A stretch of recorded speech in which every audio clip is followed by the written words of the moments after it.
Chicken করছি, এই যে পোস্ত দিয়ে চিকেন রান্না করবো আজকে। চিকেন না, মাংসই বলি। কে পোস্ত দিয়ে মাংস খেয়েছো কমেন্ট করো। রান্না করবো, কাটে রান্না করছিলাম, কিন্তু এত রোদ দিয়েছে, দেখো ভাতের কালো রয়েছে, কিন্তু এত রোদ দিয়েছে এখানে বসা যাচ্ছে না, উপরে কিছু টানানো হয়নি, ওই জন্য ভিতরে চলে এসেছে। এখন দেখো চিকেনে তেল ছেড়ে দিয়েছে। এই যে আমার ক্যামেরাটা ভালো না তো, কত একটা বন্ধুরা। এখন এই যে জল বসিয়েছি, গরম জল দেবো চিকেন সাথে, এই যে আলু দিয়ে দেবো এখন। তোমরা কে কে পোস্ত দিয়ে মাংস খেয়েছো কমেন্ট করবে, কিন্তু এতে জিরের গুঁড়ো দিইনি, জিরের গুঁড়ো পোস্ত দিয়েছি, কিন্তু জিরের গুঁড়ো দিলে ভালো লাগবে না খেতে।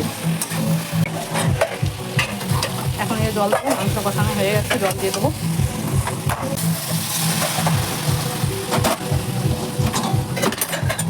এখন গরম মশলা দিচ্ছি, দেখো মাংসের কালারটা দেখো খুব সুন্দর হয়েছে। হ্যাঁ বলবে। এখনের জন্য বাই, দেখা হচ্ছে পরের ভিডিওতে।